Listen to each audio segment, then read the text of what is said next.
e nós queremos também hoje falar e saber em que contexto é que surgiu esta afirmação: eu e a minha casa serviremos ao Senhor. No domingo passado foi distribuído esta placazinha, e ainda para aqueles casais que não receberam, não garantimos que haja para todos, mas se alguém não tiver, no final o pastor pode dispensar também. Não queremos que isto sirva como amuleto lá em casa. Não use isto como amuleto. Eu já vou explicar o que é um amuleto. Isto não faz aquilo que Deus quer fazer e que tu, meu irmão, minha irmã, tens que colaborar. Não basta só pôr isto lá em casa e magicamente as coisas mudam já a partir da manhã. Não. Isto não é um amuleto. Isto é a palavra do Senhor. É bíblico. Usar a palavra do Senhor é, lá em Deuteronômio, colocarás estas palavras nas ombreiras da tua casa. Agora não podemos adorar um texto bíblico. Adoramos o Deus que a palavra fala. E isto é correto. Por isso, meus irmãos, desafio-os a abrirem as vossas Bíblias em Josué, capítulo 24.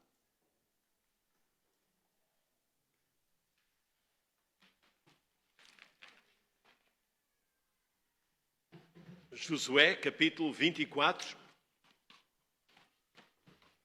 Primeiro vamos ler este versículo e depois iremos ler um bocadinho mais para perceber este contexto. E até recomendo, se ainda não é uma realidade na sua família, eu e a minha casa serviremos ao Senhor. Vamos explicar o que é que isto significa. Então não a fixe ainda. Mas no dia em que começar a haver mudanças, então agora sim. Não é para pôr na porta do lado de fora para os vizinhos ou para afastar os maus olhados. Não, não é isso. É para dizer com o coração, com a mente, eu e a minha casa, não é os meus móveis, não é o meu sofá, não é a minha televisão. Eu e a minha família serviremos ao Senhor. Então Josué, lá no início da Bíblia, no capítulo...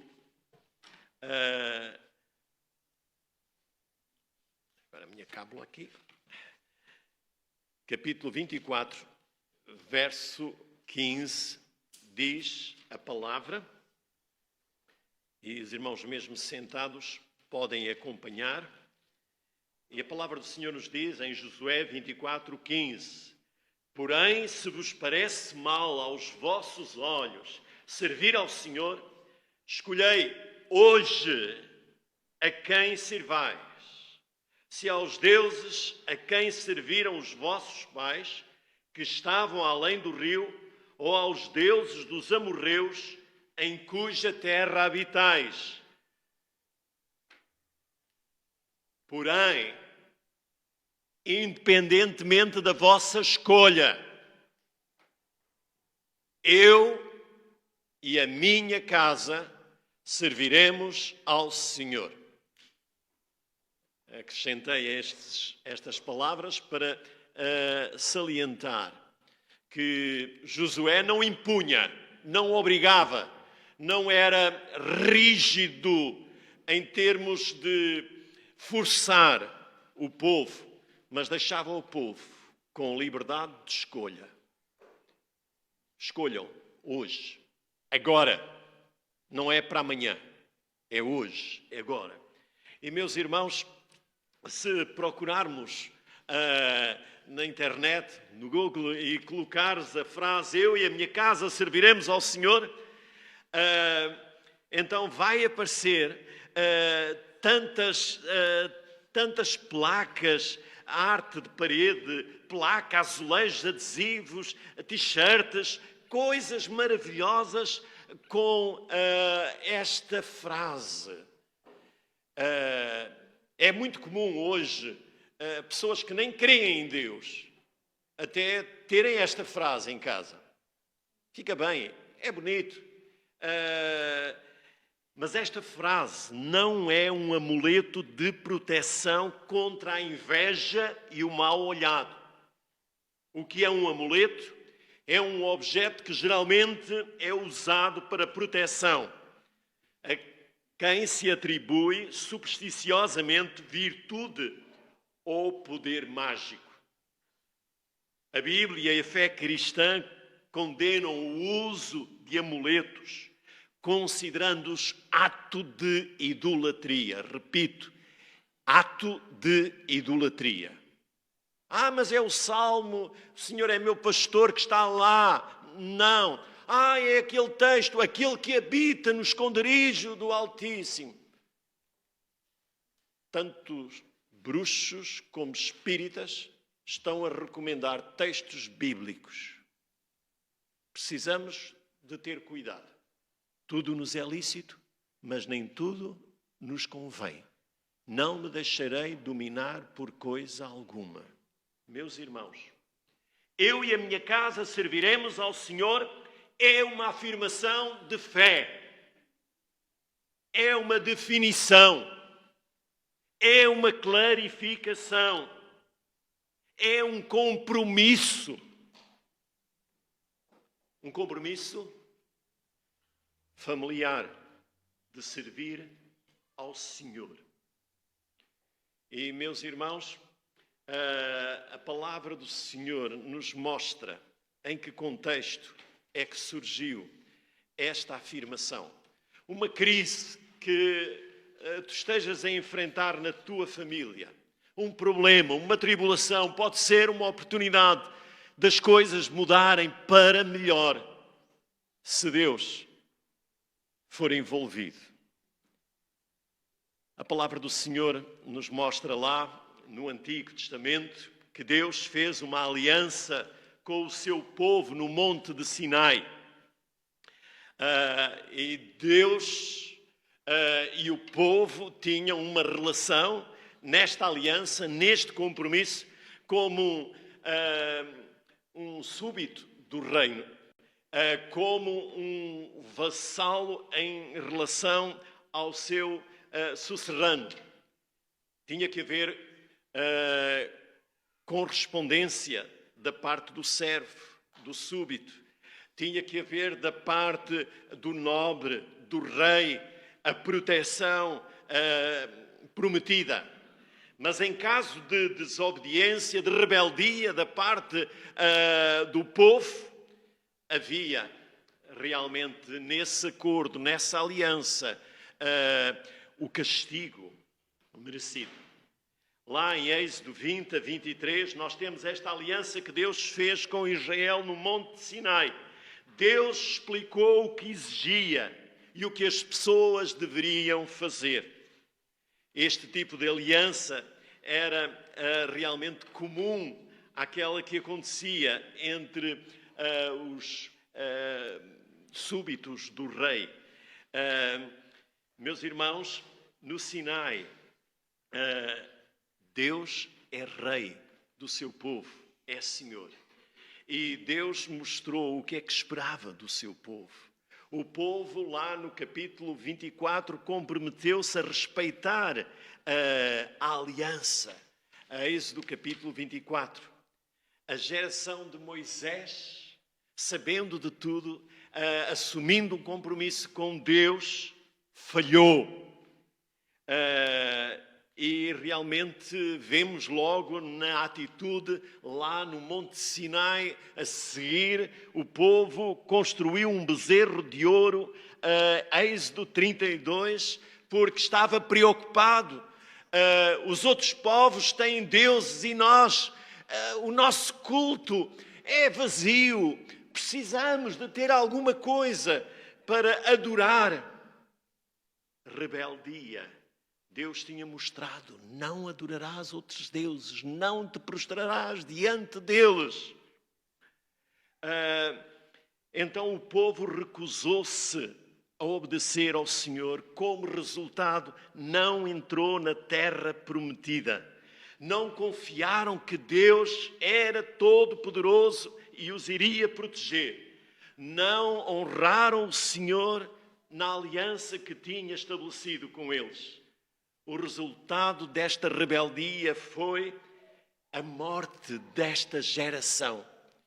E Moisés, vendo tanta rebeldia, ele investiu na nova geração e formou os filhos, os netos daqueles que tinham desobedecido. E lá, na palavra do Senhor, em Números capítulo 12, nós vamos encontrar um momento tão triste que o povo viveu e que mereceu depois uma penalização tão dura. Números capítulo 12, versículo 16 e seguintes. Estes são os nomes dos homens que Moisés enviou a espiar aquela terra. Oseias, filho de Naum. Moisés chamou Josué, enviou-os, pois, Moisés a espiar a terra de Canaã, e disse-lhes: subi para aqui, para o lado sul e sul da montanha, e vede que a terra e o povo que nela habita, se é forte ou fraco, se pouco ou muito, e como a terra em que habita, se é boa ou má, e quais as cidades em que eles habitam, se em arraiais ou em fortalezas. Então foram enviados os espias para ver a terra prometida, e diante da sua observação eles trouxeram um relato, e diz o texto a partir dos versos 27 e seguintes: e contaram-lhes e disseram: fomos à terra a que nos enviaste, verdadeiramente mana, leite e mel, e este é o seu fruto. Um gigante cacho de uvas foi trazido para mostrar como era uma terra fértil, abundante. As promessas do Senhor eram verdadeiras. Mas, meus irmãos, diante deste relato, o povo, porém, que habita nessa terra é poderoso, e as cidades fortificadas e muito grandes. E também ali vimos os filhos de Anak. Os amalequitas habitam a terra do sul, os heteus, os jebuseus, os amorreus, que habitam na montanha, e os cananeus habitam junto ao mar e pela margem do Jordão. Então Caleb fez calar o povo perante Moisés e disse: certamente subiremos e possuiremos a herança, porque seguramente prevaleceremos contra ela. Porém, os homens que com ele subiram disseram: nós podemos subir contra aquele povo, pois é mais forte do que nós.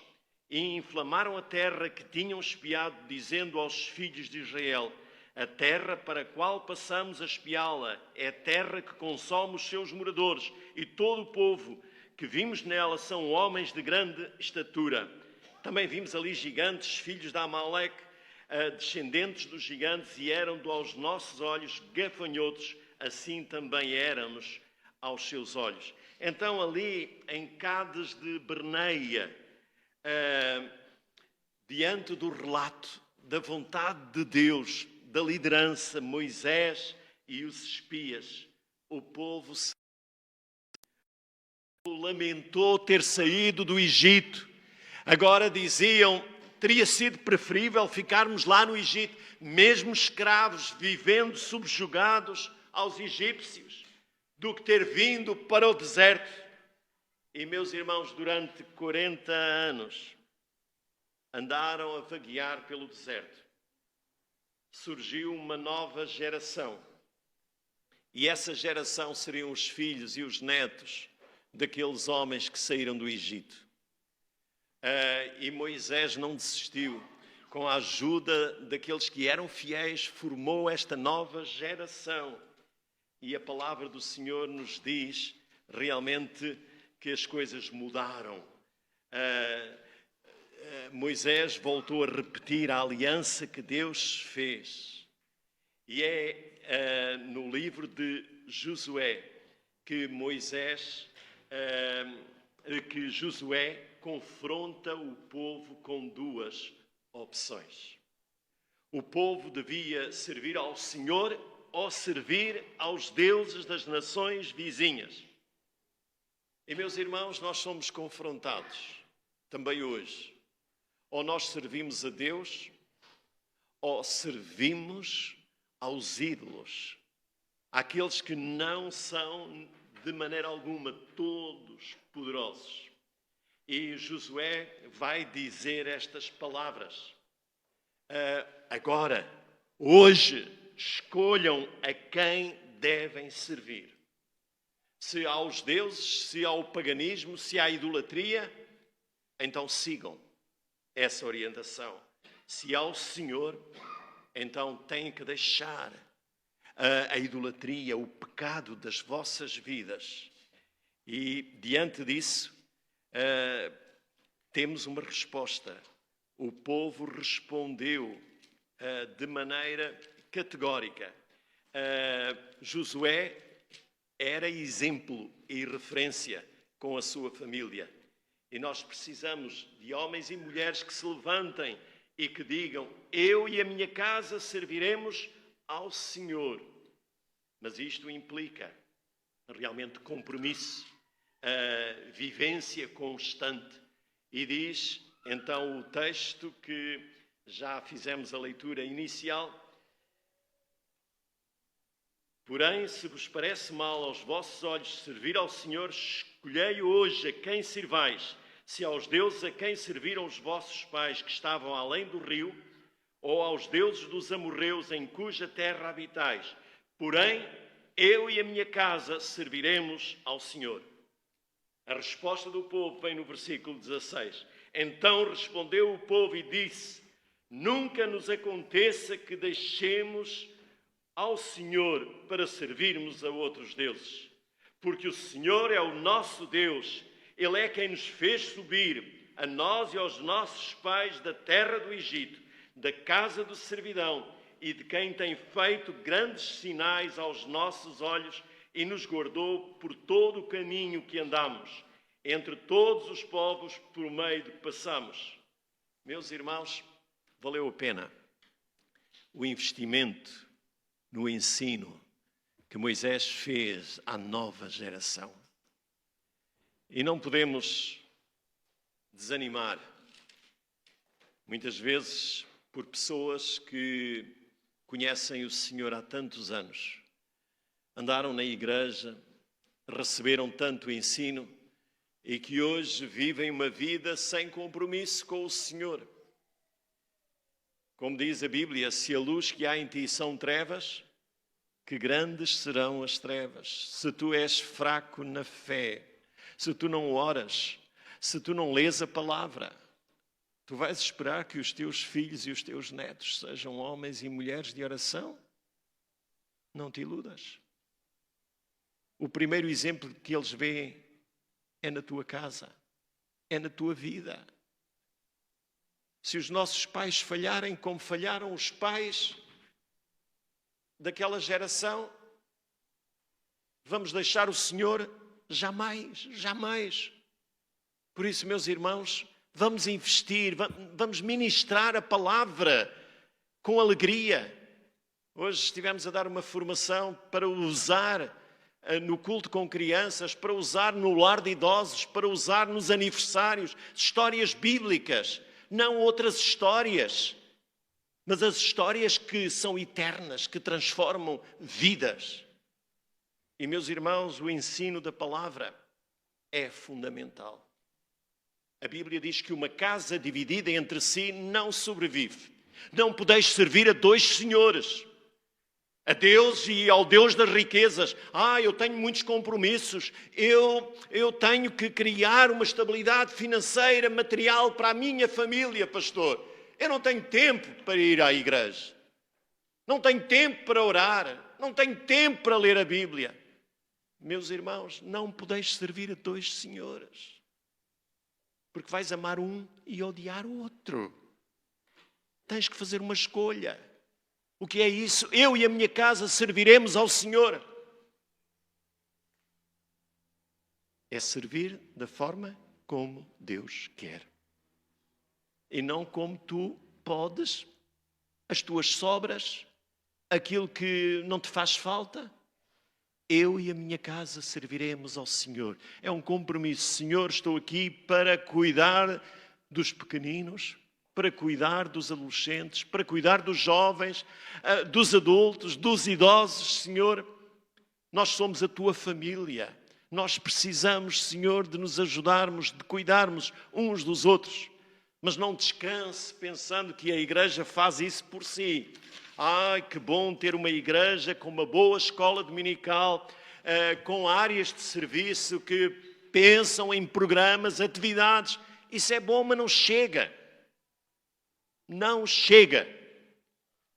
A Bíblia diz que lá em tua casa, ao levantar, ao deitar, fala estas palavras aos teus filhos, andando, vivendo o dia a dia, meus irmãos.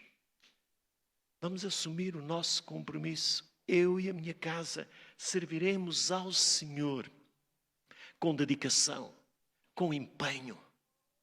Ou nós queremos chorar a perdição dos nossos filhos, dos nossos netos. O inimigo está feroz, como a irmã Isabel falou, como o diabo anda ao vosso derredor como um leão a quem possa tragar. Crianças, na flor da idade, na adolescência, estão a destruir as suas vidas e as vidas de outros. É princípios que falta, é orientação da palavra do Senhor. Por isso, meus irmãos, sejamos fiéis ao Senhor. Valorizemos a família que o Senhor nos deu. Cuide dela. Gaste tempo. Às vezes fico com o meu coração tão ferido quando estou tão atarefado e uma criança diz: pastor, brinca comigo, pastor. Senta aqui ao pé de mim, pastor. E nós não temos tempo para as crianças. Não temos tempo para os nossos filhos. Um dia, quando lhes quisermos falar, eles vão dizer: agora já não tenho tempo. Estou muito ocupado.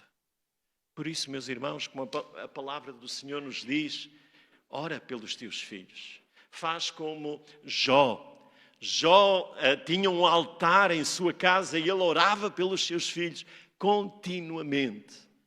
Nas suas atividades, nas suas festas, algum problema, alguma situação, Senhor, que tu possas ajudar, perdoar, curar e salvar. Meus irmãos, a palavra do Senhor é realmente o grande tesouro para valorizarmos as nossas famílias. Vamos orar. Senhor, te agradecemos pela tua palavra e ajuda-nos, Senhor, verdadeiramente a servir ao Senhor em família. Precisamos da tua ajuda. Não é fácil, as lutas são muitas, as tribulações, muitas vezes estamos distraídos, estamos ocupados com aquilo que não é prioridade aos teus olhos, mas, Senhor, te pedimos bênção e restauração sobre as nossas casas, sobre as nossas famílias. Senhor, que a tua palavra possa estar nos nossos corações. Crê no Senhor Jesus Cristo e serás salvo, tu e a tua casa. Abençoa, Senhor, a casa, a família de cada um dos teus filhos. E que todos nós possamos cumprir a tua missão para cada um dos teus filhos. Abençoa, Senhor, o teu povo. É a nossa oração. Em nome de Jesus, nós oramos. Amém.